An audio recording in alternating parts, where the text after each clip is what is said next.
I have fantastic news that could help end the war in Gaza. Recently, senior Western officials disclosed that Hamas is not ideologically intractable. Hamas just wants to live, and a demilitarized Hamas could remain involved politically in Gaza. It's great news. Unfortunately, there's just one small group that doesn't think that Hamas can moderate. Hamas. Over the past 2 decades, I have heard more times than I can count that Hamas has moderated.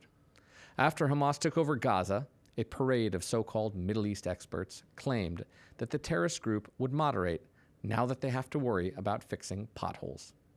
In 2017, every stupid media outlet in the world claimed that Hamas's new policy document, the one that says there can be no Israel, was proof of their ideological flexibility. And any time Hamas withheld their fire for a year or two, a flood of security geniuses would say that Hamas was more interested in building their economy than waging war. It was complete and utter horseshit. The genocidal Hamas regime was waiting patiently for the right moment to strike. And on October 7th, long after Hamas had supposedly moderated, thousands of terrorists stormed into Israeli communities and butchered every man, woman, and child they could get their hands on.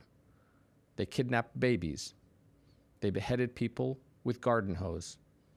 They burned entire families alive as they hugged each other, gasping for their final breaths.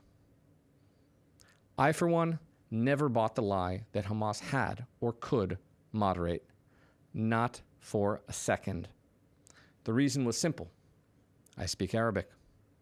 And every day I listened to what Hamas said to their own people in their own language, in their mosques, in their newspapers, in their schools. Any guesses what the core tenets of Hamas's ideologies that they repeated 1 million times a day were? Kill all the Jews. Annihilate Israel. Impose Islamist tyranny on the world. عليك باليهود ومن والاهم اللهم عليك بالأمريكان ومن والاهم اللهم أحصهم عددا واقتلهم بددا ولا تغادر منهم أحدا. So here's a thought experiment.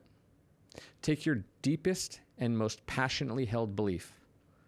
Maybe it's your boundless love of your children. Maybe it's your unwavering commitment to care for your sick and elderly parents. That's how deeply Hamas believes it must kill Jews and destroy Israel.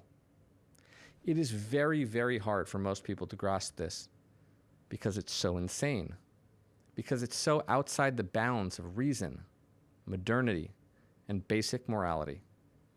And yet here we are. The single most dangerous thing we can do is not believe our enemies when they tell us what they intend to do. That's what allowed the Nazis to conquer Europe and commit genocide. That's what allowed Hamas to massacre 1,200 Israelis in a single day. Hamas won't moderate any more than you'll moderate your infinite and inexpressible love for your children.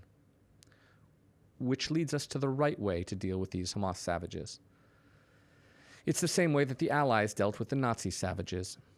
They destroyed every vestige of Nazi rule. How much territory did the Nazis control after 1945? None.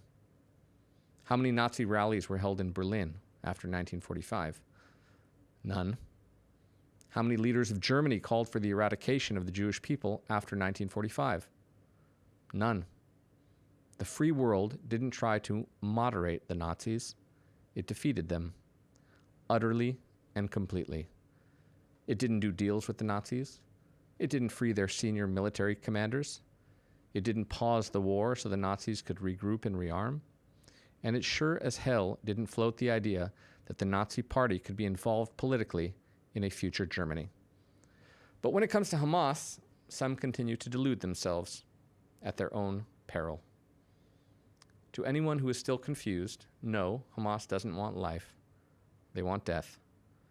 And they cannot be bribed or bought off.